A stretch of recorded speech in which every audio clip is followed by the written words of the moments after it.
Welcome to The Point of View. This is your favorite current affairs show on television. Here on The Point of View, we pick the right topics, we get the right guests and ask them all the questions about things that matter to you. We're live tonight with two big topics. The first part of the show focuses on Ghana's galloping inflation from a low of 7.5% in May 2021. We are now at 27.6%, a 20 percentage point increase in inflation. What is going on? We'll be speaking to an economist to try and understand the lead drivers of inflation, why the inflation targeting of the Bank of Ghana doesn't seem to be working, and what must be done to control it. Later on, chaos at Abrepo in Kumasi as police open fire on unarmed students at Islamic SHS. We bring you the full story with our correspondent who was there, and also try and give you a quick overview of the way the police has been interacting with citizens over the past few years. It's not a pretty story. Send us your views on the WhatsApp number on the screen. We'll be right back. Stay with us.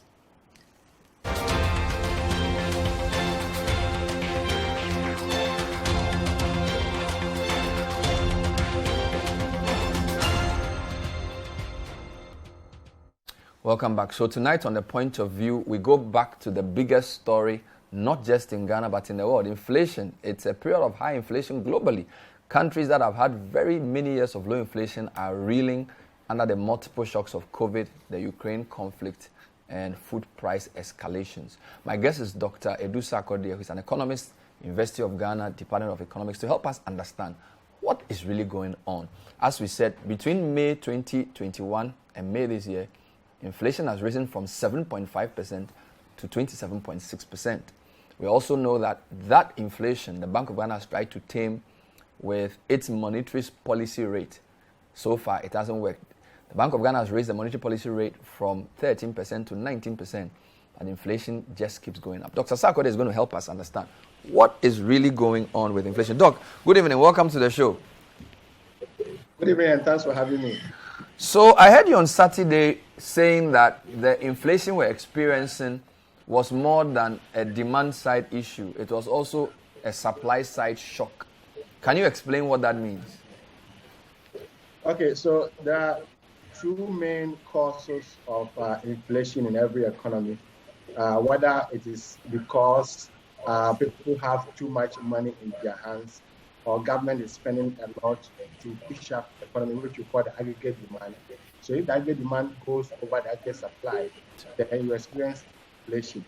There's also the supply side, where it's coming from not because people have money in their hands or because government is spending on active sectors, but because of the cost of production, the inputs that are used to produce energy, produce whatever that we have.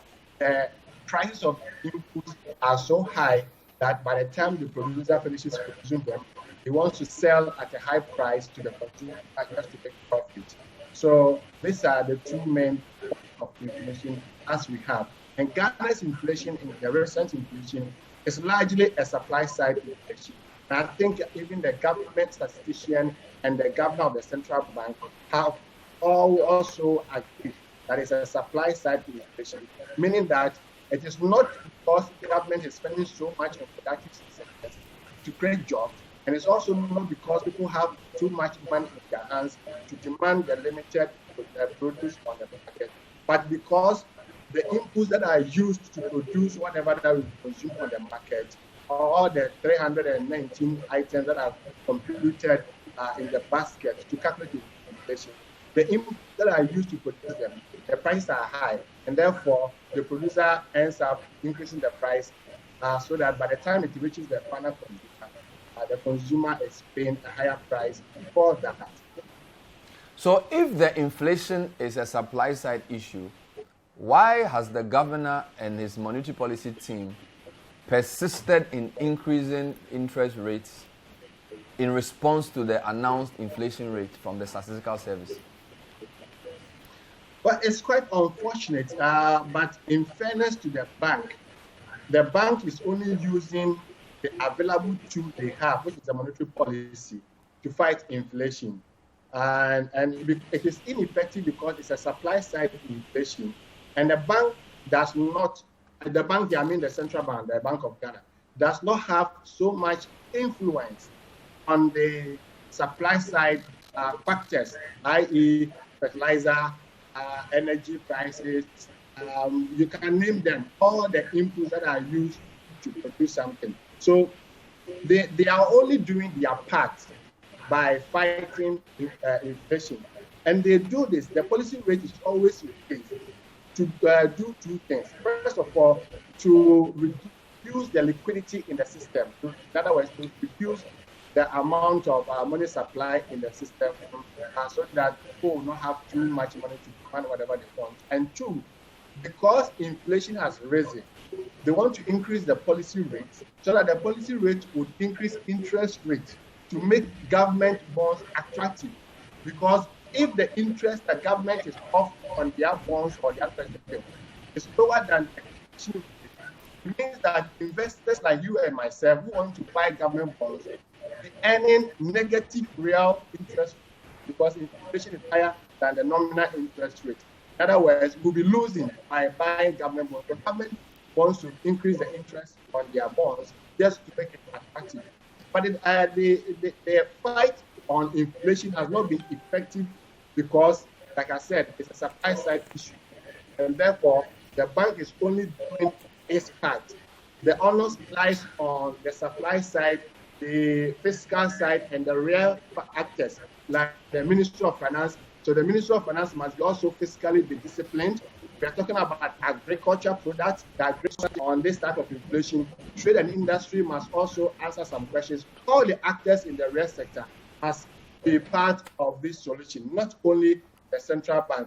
In the event that inflation is largely a demand-side inflation, then the central banks, attempt to raise policy rates will curtail inflation. But it is not happening now because the supply side is largely a supply side inflation. That is why it has not been effective. Before we come to the drivers, on Wednesday, I reviewed an article Toby Afede wrote, and he actually posits that increasing interest rates actually worsens the situation. He actually argues that using a past inflation rate to try and react with interest rates becomes a self-fulfilling prophecy that inflation inevitably keeps going up. So that policy is not working. There are some who also feel that those policies only work in advanced economies where you have a very small informal sector and a large formal sector, so that a little change in the rate affects the overall economy through the mortgage markets and all of those things. He thinks that the Bank of Ghana needs to use a more forward-looking inflation rate to gauge and estimate which interest rate to use. What are your thoughts on that view? I perfectly agree because we are talking about interest on government bonds and the interest rate as a lending rate. So for a long time, we have seen that the banks are earning supernormal profits at the expense of those sector, those manufacturing sectors that produce the acts.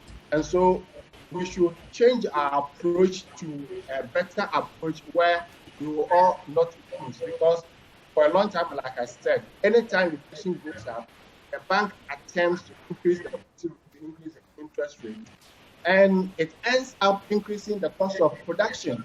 And to come back to fuel inflation again, it has not been functioning, it has not been effective. And so, like I said in my first submission, the banks do that in an attempt to reduce the money in circulation. So whether or not it's a largely informal sector or formal sector, if the inflation you are experiencing, if you remember, Bernard, I'm sure you remember the first scare, if the inflation we are experiencing now is as a result of the fact that government is spending or private sector is spending to boost economic growth, to create jobs, and that is why inflation is going up, then the Bank of Ghana's policy will be very, very effective to control inflation. But that is not what is happening. And therefore, there's every need for us to change our approach. Other than that, the banks will continue to make their supernormal profit, and those in the manufacturing sector will continue to make losses. And it's not a good thing for the country. A country that wants to expand and create jobs should be thinking of single-digit interest rate. I have been an advocate for a single-digit interest rate, but I'm afraid the path on which we are going, it is not likely that we will see that. And we have to come back to the drawing table and discuss this issue, because the inflation targeting as it stands, I'm not sure it is working. Let's look at the key drivers. So the Statistical Service very kindly released details of the various components, food versus non-food, transportation, and all of those.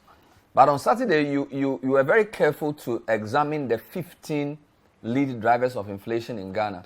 Why is this list important, and how should we interpret this? Okay, so we are talking about inflation of 27.6%, which is the average for the country. And we can take a typical example. If you go to a classroom and you say you want the average of the age of the class, you sum all and divide by the count, isn't it? Yes. But it is possible that somebody will be older. Let's say the average is 25. Somebody will be older than 25. Another person will be younger than the 25. So it is important to always disaggregate inflation figures and go deep down at the micro level. And that will help the viewers and listeners to appreciate what is going on. Depending on the items that you consume most, your inflation may be higher than the average of 27.6%, or another person's inflation or personal inflation could be lower than that. And that is why it's always important. That's why you often hear people say, oh, government said inflation is 27%, but it's a lie. Because when I went to the market to buy tomatoes, I paid double the price. So such a person is only concerned about the items that he purchases from the market. He doesn't concern himself with what he doesn't buy. But the Ghana Statistical Service doesn't calculate for individuals. They calculate for the nation. So it is up to us, the individuals, to identify the items that we consume most, look at their inflation, and calculate our own personal inflation. I have been told by the Ghana Statistical Service, the statistician, that there's a calculator on their website. I haven't tried it, but if you have tried it, you can tell us. I haven't tried it.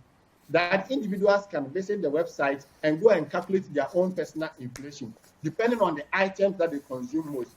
Personally, I don't consume pineapple. So even if pineapple price falls to zero, it will not affect me.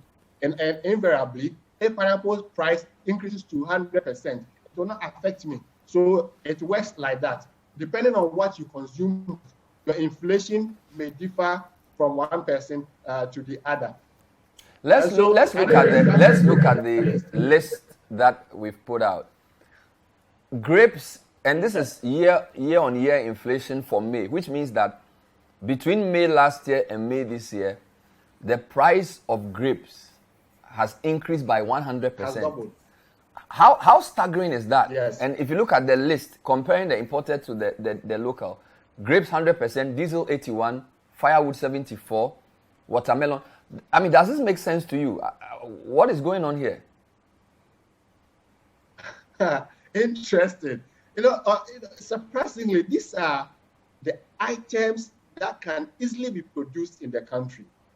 Look at an example like maize and condo.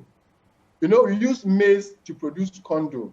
So maize inflation is 61%. Condo inflation is 61%. By the time you go to the market to consume, to buy a kenkey, your pocket is finished.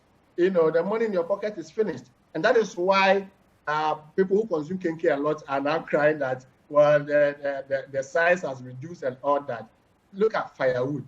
Look at easy, small, simple items like watermelon. Then you come to charcoal, wheat flour, avocado pear, groundnut oil. These are simple items, agricultural items that can easily be produced in the country. And I'm very surprised. I was even expecting bigger things like machines to be driving our inflation, not simple food items, agricultural items like this. And that is why oftentimes it raises a big question about the government's policy of planting for food and jobs. If you have done a planting for food and jobs program, which has run for 5 years, and simple agricultural produce like watermelon, maize, corn, avocado pear, firewood, these things are the ones driving inflation in the country. then I'm afraid that that program needs to be re-looked at. Whatever it is, whatever the problem may be, we have to investigate that. Other than that, we cannot tolerate some of these things, because then we are all going to, spend all our incomes on this. And these are the items, these are necessities. These are things that you need to eat to survive. If the things you need to eat to survive are having higher inflations in your pocket, impact in your pocket, then there's more to be done. Doc, is it surprising to you that of the 15, 9 of the items are local?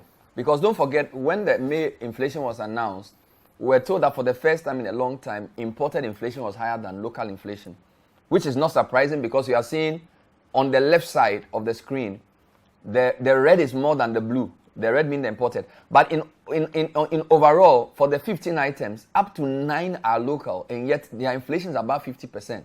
So it seems as if we have a challenge with both imported inflation and also things produced locally. Yes, we have a challenge with the imported inflation, especially with the pass-through effect from the exchange rate. Because, for example, if the exchange rate was, say, 5 cedis, the importer will need 500 cedis for $100. But if the exchange rate increases from 5 cedis to 7, the importer will need 700 cedis, an additional 200 cedis more to import the same $100 worth of items. So the exchange rate effect has played a key role on the imported inflation. But even with the local inflation, the inputs that are used to produce the local food, they are also imported. So the item may be seen as local on the market, but what is required, the ingredients used to produce the item are imported. So even though it's local, but its base is imported. And in addition to this, it raises serious questions about our production capacity and our production cost. If a local item is having one of the highest inflation in the country, that it means that even without considering the exchange rate, there are serious issues with our local production, our fundamentals, as somebody would say. There are weaknesses in our production capacity because the PPI, which is the producer price index, is even high, it's in the 30s. So it's showing you that it is not a matter of the consumer price. There's a serious issue about production. So that at the production point, inflation is going on. Before the item gets even stored and transported to the markets, and then the sellers will add their profit, their markups on all that before it reaches the final consumer. So even at the production level, there is serious. So finally, if you look at these drivers of inflation, and you also look at the fact that even core inflation, i.e. inflation excluding food, is also rising, which of the productive sectors needs to take the most blame for this? And what should cabinet be telling that ministry when they meet to discuss inflation? Agric. If you look at the 15 items that have been lifted, 9 are food. 9 are food. So everything comes back to food. I was just reading a report on Ivory Coast. One of the reasons they are having a low inflation is food production. They are seriously doing agro-processing. They have increased their agri production. They are doing agro-processing. This is what we need to do as a country at this level. We need to improve our agriculture production, and also imports to increase production in the country and even export. Bernard, the last thing we want in this country is food shortage. The last thing we want is food shortage. So we have been told that we are not getting fertilizer. Over 90% of the fertilizer we use in the country are imported from Russia and Ukraine. And because of the war, we are not getting it. Is it because of the war we should fold our arms and go hungry? What are we doing? I think that in the cabinet's next meeting, they should put agric on their table and discuss it. Look at the inputs that are used to produce food, because we need food to survive. The last thing we want is food insecurity. Thank you, Dr. Sarkodie, for your insights as ever. Doc is an economist with the University of Ghana Economics Department, explaining why the Bank of Ghana's inflation targeting is not working. He says the supply side is very important. He also has been talking to us about the lead drivers of inflation, and from the Statistical Service, the 15 items with the highest inflation in Ghana, up to 9 are food related, and up to 9 are also local.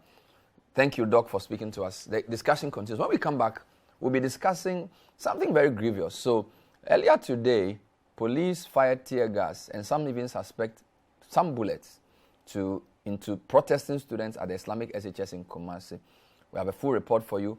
We also have an analysis from City Newsroom where we've traced some of the police incidents involving altercations with civilians. It's not a pretty picture. Stay with us.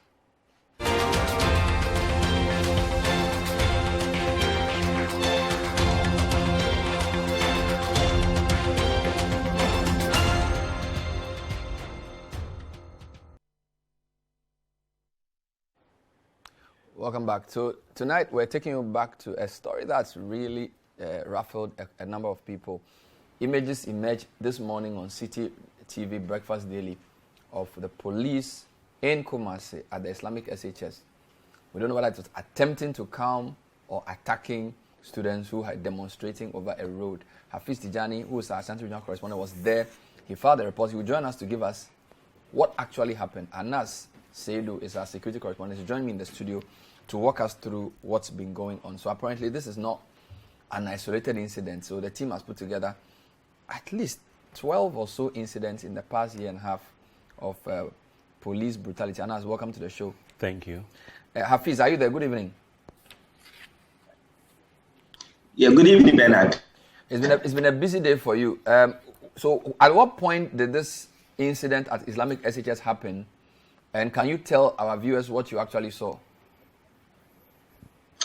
So we heard about this incident at about 8:30 when we were even doing a community report. So we had to rush to the school. So Islamic Senior High School is located at Abripo in the Bantima sub-metro. So it falls under the Kumasi Metropolis. So while on our way, This is not working. Wow. We have a challenge with Hafiz on the connection. We'll bring him back. But I'll show you some footage of what happened. So this is students reeling from tear gas. Tear gas having been fired. We understand over 20 of them were rushed to the hospital. We spoke to some parents. Indeed, parents besieged the school moments after this report was filed, asking for their awards to be removed. There is Hafiz. Hafiz, sorry we lost you. If you can walk us through what you saw whilst we show the pictures that you brought to us. So just when we got to the Abrepo junction, so this junction leads you straight to the school. It's just some 500 meters away. We saw the school's vehicle. It was actually a pickup, and these female students were in the bucket of the pickup, and they were being transported to a nearby health facility. So I suspected they were being sent to either the South Central Hospital or the Konfo-Anokye Teaching Hospital, because these are close by health facilities from the school, or looking at the location of the school. So these students were bleeding. I saw blood oozing from the nose of one of them, and I also saw blood coming out from the eye of one of the students, and they were being taken there. Just when we got to the school itself, these students were lying down unconscious.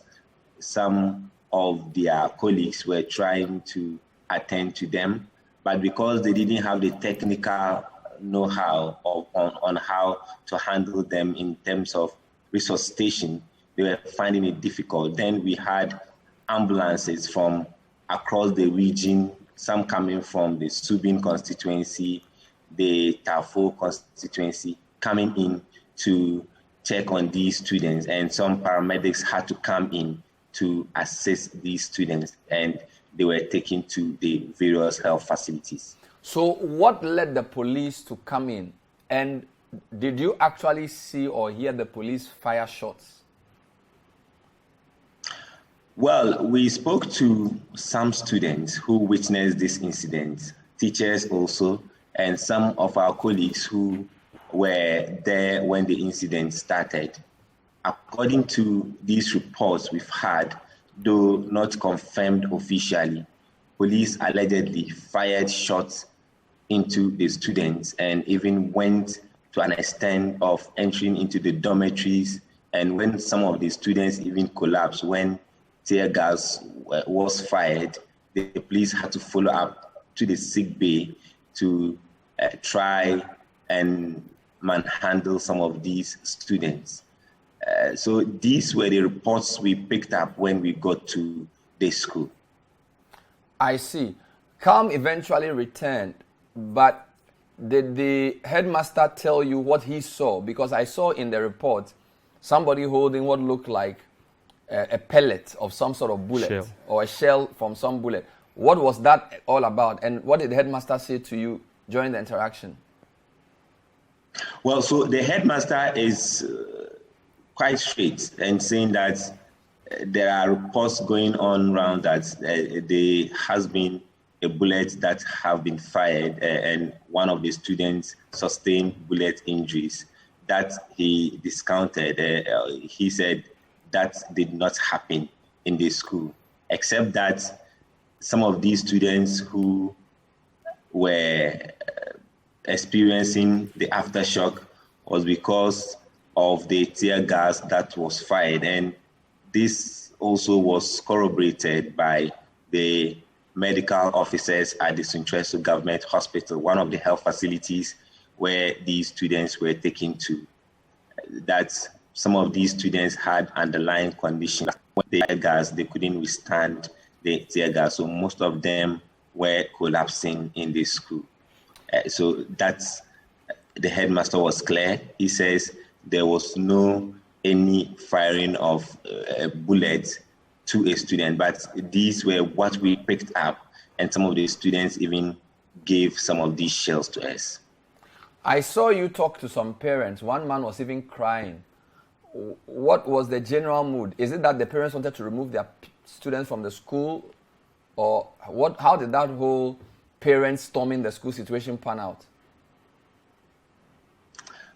This was after parents heard the reports, how the situation was, and a lot of people alluded to our report. They said they saw the pictures of the students unconscious lying on the floor, and they were being attended to by some of their colleagues and the paramedics from the ambulance service. So they came in. Most of the parents just wanted to see their walls to ensure that their walls were safe before they would leave the school.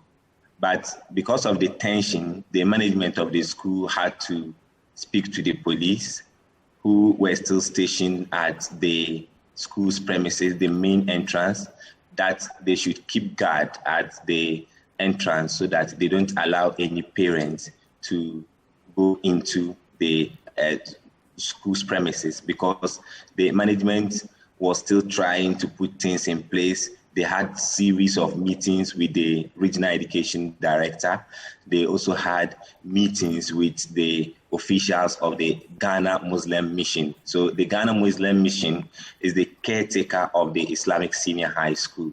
So the management of the school was actually busy. They didn't want the parents to troop into the school's premises proper to disrupt some of these arrangements they were making to ensure that calm had returned to the school after the academic activities were disrupted today. So parents were so charged, most of them had to force their way through into the school, and most of them, after seeing their walls and they noticed they were fine, they were okay, and they began to disperse. All right, just before you go, what type of school is the Islamic school? How large is the school? And the area that the school is, what was the issue that led to the demonstration in the first place? Well, Islamic Senior High School is one of the schools with a high population in the Ashanti region. So when they close, you see the students moving on the streets. You think that they just came from somewhere. What's a football match? This is a day and a boarding school, and it's dominated by Muslims, so Islamic school. Okay, we are struggling with Hafiz again. Anas, based on what you've heard and what you've seen, and based on your coverage of the police, what is your assessment of what we've just seen? Thank you very much, Bernard. What I can say is that what we saw at the school is, or I can say, defies the police rules and regulations, because there are stages of protest and rioting, and at each stage, the police standard operating procedure depict what the police are supposed to do at every stage. And moving forward, their own service instruction tells them where and when to use arms, even in defense of themselves. And this is not one of the situations that the police were supposed to open fire, even use tear gas, let alone firing live ammunition. So you're saying, based on the service instructions of the police, yes, tear gas and any type of bullet, what we have heard did not merit that at all. What does the service instructions say in relation to use of these things? For instance, let's go to SI 97, 1 to 3. SI 9, service instruction 97. 97, 1 to 3. If we look at 1, it states that all members of the service shall be regularly instructed in the correct use of firearms in the circumstances in which a police officer is justified in resorting to the use of firearm. Okay. 97.2. It must be clearly understood that every police officer resorting to the use of firearms or ordering an armed party under his command to open fire will almost certainly be called upon to justify his actions before a judicial tribunal of some kind. Okay. Service instruction 97.3.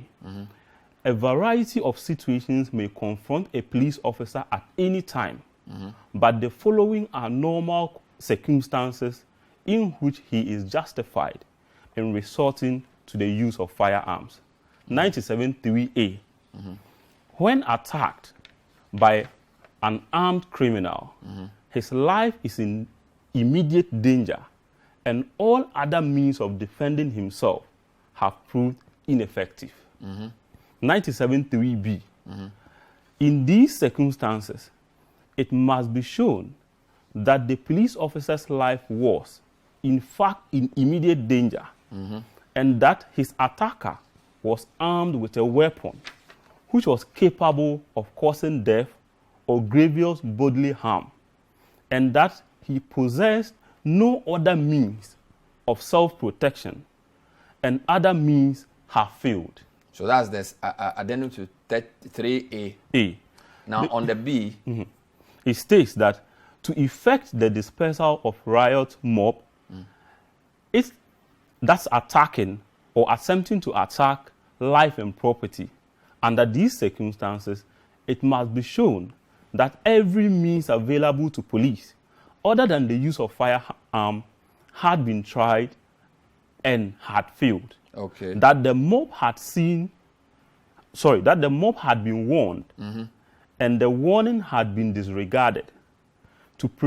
That's 97.3c. yes, To prevent the escape or effect the arrest or recapture of a person convicted of a serious felony or under arrest charge with a felony. So 3B is what is closely approximated Yes. to this. So if we look at the 6, special of a riotous mob. you get it. If we check 97.6, Yeah. let me just take that, then we go into it. It states that the use of firearms shall not, in any circumstance, be employed as an instrument of punishment, and firing shall cease immediately the object has been attained, in this case, to disperse the students. Hence, the instruction regarding minimum number of rounds to be used.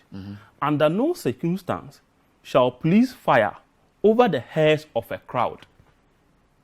The danger of this action in the fact that the crowd will not realize the determination of police to disperse it, and also it endangers the lives of persons not concerned in the riot. So let's remember that Hafiz says that the headmaster says he's not aware that actual live bullets were used, but that they can confirm that tear gas was fired. I'm not sure if tear gas can be described as a firearm. I'm not sure, but I saw the people holding the pellet, which we do not know where it came from. But in this case, these are students who were protesting. If we put 2 and 2 together, it was the police who were holding arms.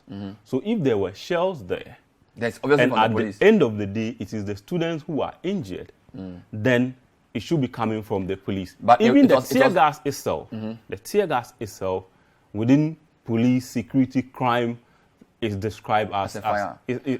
It's a weapon. Okay. The other question is, initially Hafiz said, or in an earlier report, that whilst the police were firing, the students were throwing stones. Again, I'm sure there will be a distinction between students throwing stones and whether that endangers the police in any way. How do you think the IGP would treat this? Because he rushed there, he went to assure the students, and he did say that there will be an investigation. Will this be the basis for the investigation? Certainly, this should be the basis for the investigation. The lead police officer on ground will have to go and justify why they opened fire, why they shot at the people, why they threw tear gas at them. That justification must be done. Even whether there was an investigation or not, after every operation, the police will have to write that on this day, we deployed 15 men out. When they went out, A, B, and C happened. They came back. They used 70 ammunitions because of A, B, and C. It's a normal practice. Once there's an investigation, it means they will have to constitute people, hire superior officers to look into your conduct. So if the IGP says there's going to be investigations into it, definitely that's what he's talking about. But Bernard, there's precedent. There's so much precedent over the past period of similar cases. The police hierarchy will come out with a statement, make public statement and pronouncement about investigations. Months later, nothing happens. We'll look at those issues when we come back. I just wanted to point out as well that even though the headmaster told Hafiz that he did not see the firing of shots, Hafiz himself said he saw at least 2 people bleeding. He says one from the nose and one from the eye.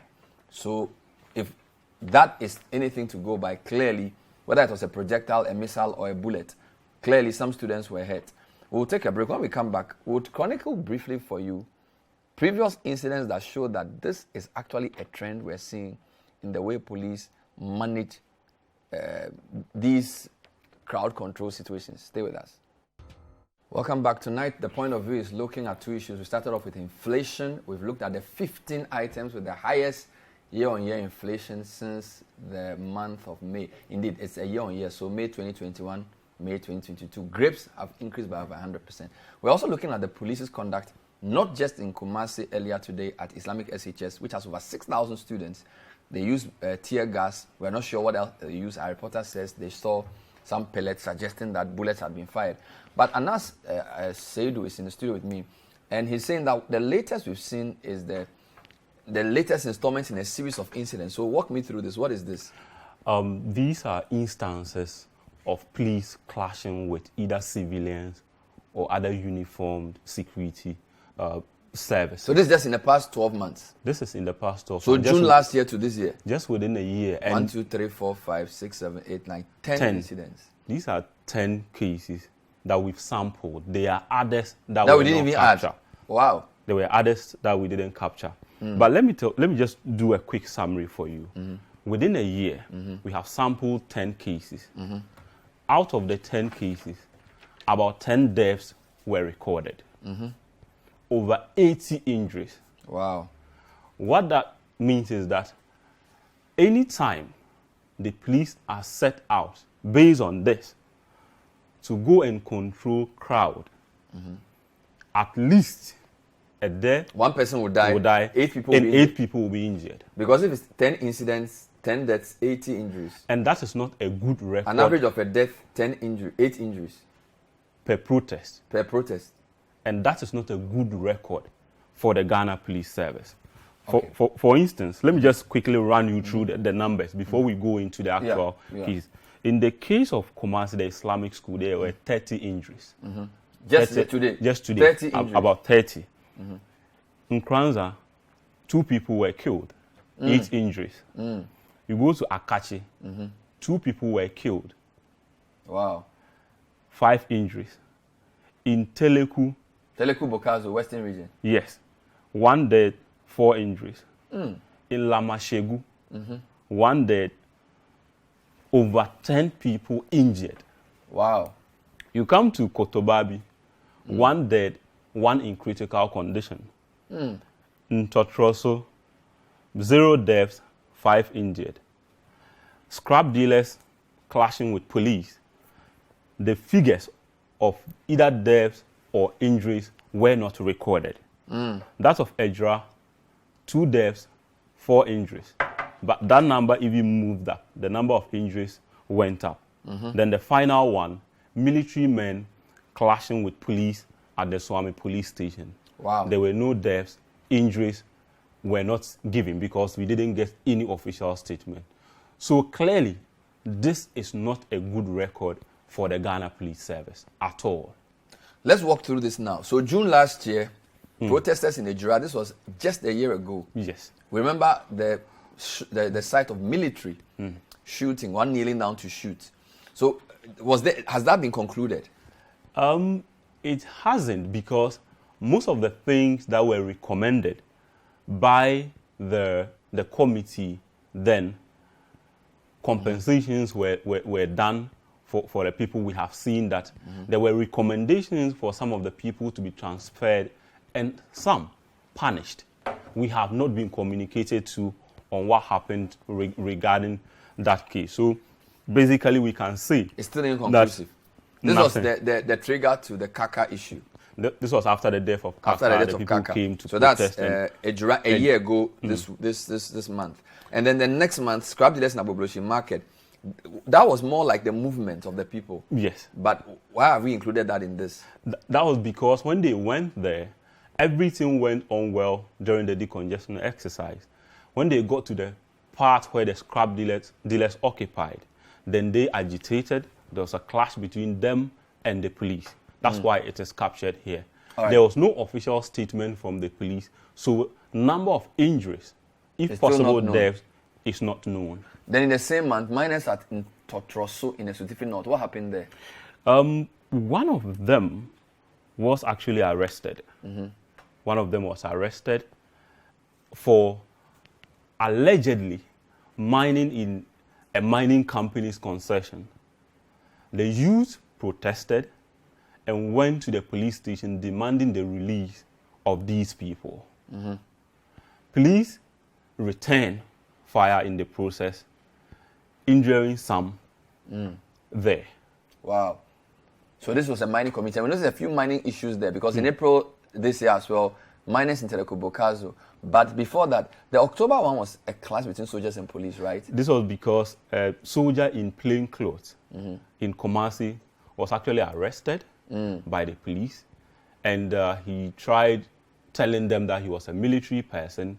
He showed his ID card according to the reports that we had, but the police didn't but took him to the police station, and according to, he was manhandled. So the soldiers retaliated. So he called his people, they came there was some kind of clash between them, and they picked their man away in a Rambo style. Wow, that could have degenerated.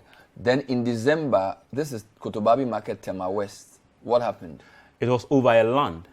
they were actually moving some squatters from the area. But some people claimed they had documents to be on the land. So they brought in the police. It resulted in shooting. That resulted in the death of one. And the other one, yes, and the other one was in critical condition. Then Lamashegu, this is February this year. This story is quite intriguing. Some 6 police officers saw this guy in an unregistered vehicle, stopped him. He did not stop. They chased him into the Lamashegu Nas Palace and shot him there. They shot him in the palace? Yes, and the people were agitated. He died. This is in Tamale? Yes, in Tamale. The police chased him into the chief palace and shot him, and he died. In broad daylight? Yes. Those 6 police officers, this was February 2022, the police gave us a statement that they were interdicted. Interdiction, according to the service instruction, is for 3 months. Within 3 months, they should be done with your case. If not, they must reinstate you whilst the case proceeds. February till now, it's more than 3 months. We have not received any communication whatsoever. So once they say they've interdicted, they hope we forget? Yes. After 3 months, the people will come back and work. So 6 police officers follow this guy into the Lamashegu Palace and shot him there. And the police officers were even saved, especially the one that shot. He was saved by the chief. Why? Because the people wanted to kill him. They wanted to lynch him there. He protected him, kept him in his palace, and called. But was this guy they killed the criminal?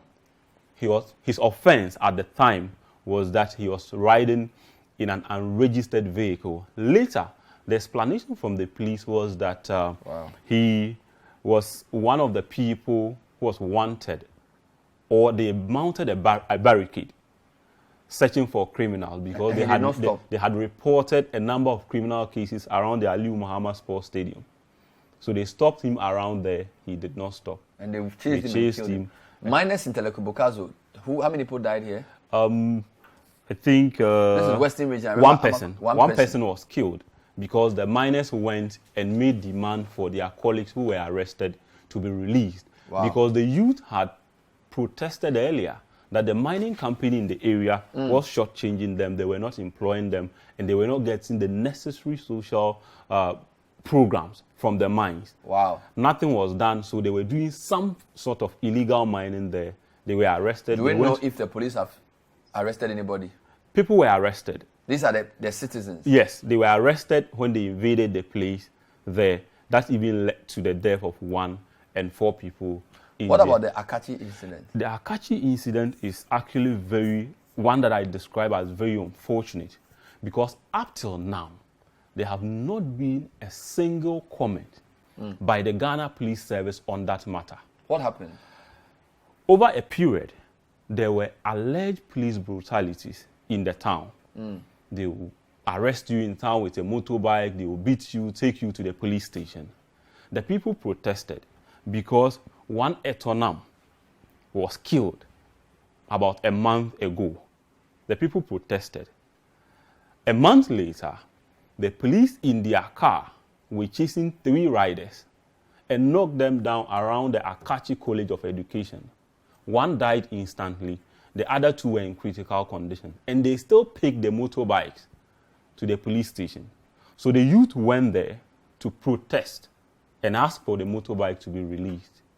And that was another clash. And there, 1 person died again, making 2. So 2 people died in April. Yeah. And then in Karanza's story, a young man was killed apparently for witnessing a crime.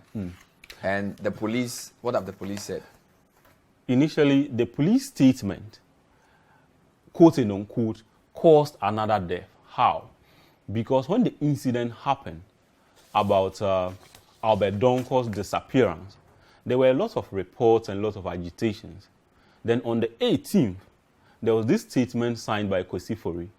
The first 2 paragraphs talked about how they deployed anti-robbery squads to the area and how that reduced robberies. The first 2 paragraphs, before they talked about Albert.